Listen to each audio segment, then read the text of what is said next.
ہم ایک ایسے سوسائٹی میں رہ رہے ہیں جس میں دوسرے کی خوشی ہمارا غم ہے۔ 99% لوگوں سے اگر آپ ملے اور آپ ان سے پوچھیں تو وہ آپ سے کہیں گے کہ میں غم زدہ ہوں۔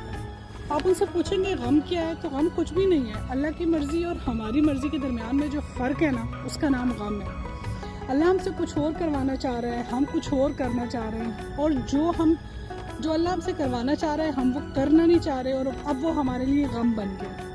وہ کسی نے کسی شیخ سے بڑی خوبصورت بات پوچھی کہ بارش کی اچھی بات کیا ہے۔ اس نے کہا کہ بارش کی اچھی بات یہ ہے کہ وہ میرے کھیتوں کو سیراب کرتی ہے، مگر بارش کی بری بات یہ ہے کہ وہ میرے بھائی کے کھیتوں کو بھی سیراب کرتی ہے۔ مطلب کہ ہم اس طرح کی سوسائٹی میں رہ رہے ہیں جس میں ہمیں جو چیز لا حاصل ہے ہمیں اس کا اتنا دکھ نہیں ہے، لیکن ہمارے دوست، کزن، رشتہ دار، پڑوسی، کولیگ، کسی کو وہ چیز اللہ تعالیٰ نے عطا کر دی ہے تو اب وہ ہمارے لیے غم بن گئے۔ تو اگر ہم کچھ اس طرح زندگی کے بارے میں سوچیں کہ ہم وہ کرنا شروع ہو جائیں جو اللہ کو پسند ہے تو کتنا اچھا ہو جائے، ہمارے غم بھی ختم اور اللہ بھی ہم سے خوش۔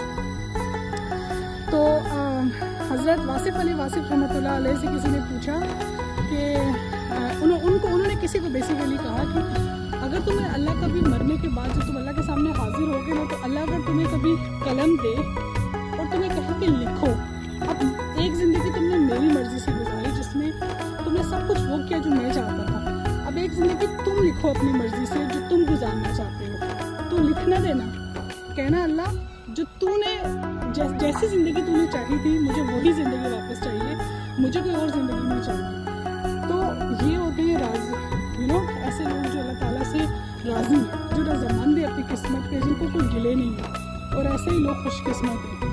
میں اپنے ارد گرد میں نوٹ کرتی ہوں کمپٹیشن اتنا بڑھ گیا ہے، اور کیا کمپٹیشن ہے؟ فیک کمپٹیشن ہے۔ اس نے ایسی پکچر پوسٹ کر دی ہے، مجھے اسی سے ملا جلا ڈریس میں پکچر پوسٹ کرنی ہے اور اس سے بہتر اینگل میں پوسٹ کرنی ہے۔ یہ اس جگہ پہ گھومنے چلا گیا، او مائی گاڈ میں نہیں گیا، میں تو اسٹیٹس میں کام ہو گیا ہوں۔ اور یہ قصور ہم لوگوں کا اپنا ہے، ہم نے ایک دوسرے کے اسٹیٹس کو دیکھا دیکھی اتنا سر پہ سوار کر لیا ہے کہ اگر فلانے نے یہ چیز کی اور میں نے نہیں کی تو میں اسٹیٹس میں لو ہو گیا ہوں۔ میں آپ کو آنیسٹلی بتاؤں ابھی جب آپ کبھی تھیراپی لیتے ہیں یا آپ کبھی قرآن کو غور سے پڑھتے ہیں تو بہت سی چیزوں کا جو ہمیں جواب ہے نا وہ قرآن سے مل جاتا ہے۔ یہ ہماری جس کو ہم نے سو کالڈ ماڈرنزم کہا ہوا ہے نا، یہ بیسیکلی ہماری جہالت ہے۔ یہ ہماری کیسے جہالت ہے کہ ہم لوگوں نے خود ہی تعین کر دیا اسٹیٹس کیا سمبل ہے پکچر سے۔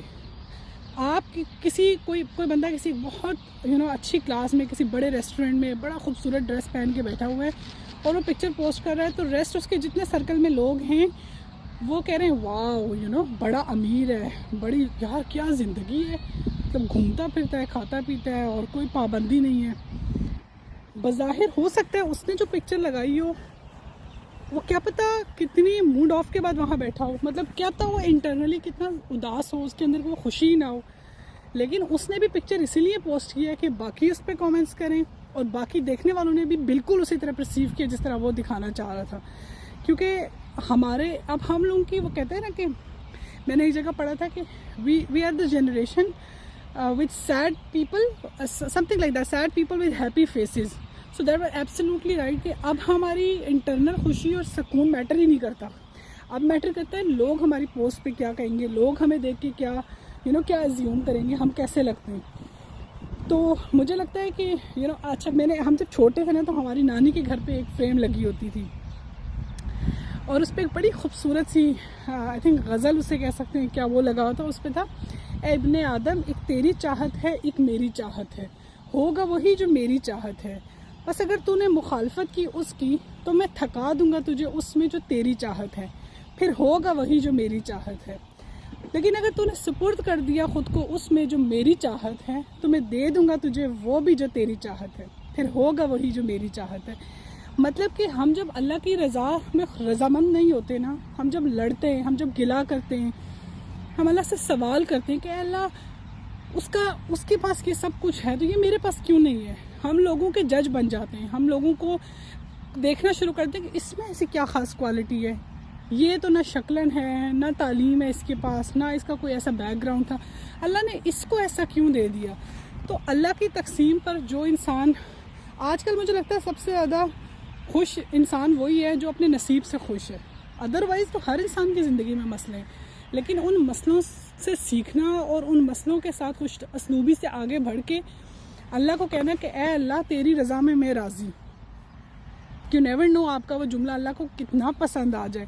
اور میں کہتی ہوں کہ ہم اس وقت یہ جو جنریشن چل رہی ہے نا کہ ہر بندہ دکھی ہے, ہر بندہ ڈپریشن میں ہے. آپ بلیو کریں کسی ٹائم کی بات تھی کہ 40s 50s میں جا کر ہم لوگوں کو ڈپریشن تب بھی شاید نہیں پتا ہوتا. مطلب if I look at my mother تو they are the happiest people, the happiest generation. ان کو کوئی غم نہیں ہے, انہیں کوئی دکھ نہیں ہے سوائے ان کے جو ان کے قریبی رشتہ دار, قریبی ان کے رشتے ان سے جدا ہو گئے. وہ ایک جینوئن دکھ ہے. اس کے علاوہ یہ جو ہم ٹین ایجرز کو یا جین زی کو جو آج کل ہم نے نام نکالے ہوئے, ان لوگوں کو ڈپریشن ریٹ سب سے زیادہ ہے. کیوں؟ کیونکہ ہم لوگ اللہ سے سب سے زیادہ دور ہیں اور ہم لوگ ان دنیاوی چیزوں میں چھوٹی سے آج کل میں بچیوں کو دیکھتی ہوں 17-18 کی بچیاں ہوں گی. بلیو می, ہمیں یونیورسٹی 3rd سیمسٹر تک یہ چیزیں نہیں پتہ تھیں. 17-18 ایئرس کی جو بچیاں ہیں ان کی پکچرز میں دیکھتی ہوں تو مجھے ایسا لگتا ہے کہ وہ 25 کی بچیاں ہیں. ہم لوگ اپنی عمر سے بڑے لگنا شروع ہو گئے ہیں کیونکہ ہم لوگ اس ریس میں پیچھے نہیں رہنا چاہتے. ہم لوگ چاہتے ہیں کہ کسی بھی طرح اس ریس میں سب سے آگے ہو جاؤں. میں چاہے پھر میں نے آپ کو کہا ہے کہ پیچھے ہماری کتنی راتیں ڈپریشن میں گزری ہیں, کتنی رات ہم سوئے نہیں, آنکھوں کے نیچے ہلکے ہیں, مگر صبح ہم اٹھے, فلٹر لگایا اور ہم دنیا کے سامنے چکو چو. اب ہوتا کیا ہے کہ جب ہم ریئلسٹک نہیں رہے, ہم ریالٹی سے دور ہو گئے.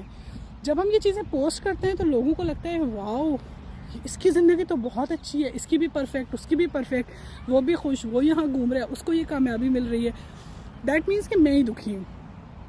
اس ان ریئلسٹک اپروچ نے لوگوں کو اتنا ڈپریشن میں ڈال دیا کہ ہر بندہ اپنے پاس جو چیز ہے اس سے خوش نہیں ہے اور گلے شکووں میں لگا ہوا ہے. کچھ لوگ افورڈ نہیں کر سکتے, وہ لوگ رو کے ڈپریشن میں چلے جاتے ہیں. کچھ لوگ اس وجہ سے سوسائڈ کرتے ہیں. تو آئی ریئلی وش کہ ہم سب لوگ اس چیزوں سے باہر نکلیں اور سب سے اس کے لیے بہتر یہ کہ استغفار کیا کریں, اللہ سے ہر وقت توبہ کریں گناہوں کی, اللہ سے سکون کی تلاش کریں اور اللہ سب کو توفیق دے. لیکن میری یہ جو آج کل کی جنریشن ہے ان کے لیے دعا بھی ہے اور ان سے ریکویسٹ ہے کہ تھوڑی سی اپنی سیونگز جوڑ کے ایک دفعہ اللہ تعالیٰ کے گھر جائیں, عمرہ کریں. آپ کو زندگی میں وہ سکون ملے گا جو آپ شاید صدیوں سے ڈھونڈتے آ رہے ہو, آپ کو نہیں ملا. اللہ آپ کی وہ دعائیں قبول کرے گا. لیکن جو افورڈ نہیں بھی کر سکتے تو عمرہ کوئی شرط نہیں ہوتی کہ وہیں پہ کچھ لوگوں کا گھر یہاں بیٹھ کر بھی اللہ تعالیٰ نے, کچھ لوگ ہر وقت طواف میں ہوتے ہیں. تو اس کمپٹیشن سے نکلیں. یہ جو لوگ سب سے پہلے آپ لوگوں کو آپ کے سامنے ایک فیک امیج پورٹرے کر رہے ہیں, skin with no pimple, clear skin, ایسا نہیں ہے بھائی, ایسا کچھ بھی نہیں ہے اس دنیا میں. Even I am using filter right now. ایسا کچھ بھی نہیں ہے کہ آپ ہارمونل چینجز سے گزرتے ہو, you suffer a lot of things. ایسا کیسے ہو سکتا ہے کہ آپ جیسے پیدا ہوئے تھے ویسے ہی آپ کی اسکن رہے. ایون بچہ جب 1st منتھ کا ہوتا ہے اور اس کے بعد جب وہ 10 منتھ میں آتا ہے تو اس کی اسکن کی ٹون ٹیکسچر ہی چینج ہو چکا ہوتا ہے. تو آپ کیسے امید کرتے ہیں کہ 25-26 سال اتنے ہارمونل چینجز اور باقی چیزیں گزارنے کے بعد, اتنا ڈپریشن گزارنے کے بعد آپ اسی طرح رہیں گی؟ تو بی ویری ریئلسٹک, اللہ سے محبت کریں, اللہ سے قریب ہوں, اللہ سے ہر وقت ہدایت کی دعا کریں. اور سب سے امپورٹنٹ چیز یہ کہ یہ نہ سوچیں کہ لوگ کیا سوچیں گے. لوگ کچھ بھی نہیں سوچیں گے. لوگ یہ جو آپ کے رائٹ لیفٹ لوگ ہیں نا, یہ نہیں برداشت کرتے کہ ان سے کوئی مختلف ہو جائے, ان سے کوئی الگ سے سوچنے لگے تو ان سے برداشت ہی نہیں ہوتا کہ یہ ہم سے کیسے الگ سے سوچ رہے ہیں. تو لوگوں کی پرواہ کرنا چھوڑیں اور صرف اللہ کی پرواہ کریں, کیونکہ جب آپ اللہ کے قریب ہوں گے تو یہ سب لوگ آپ کے قدموں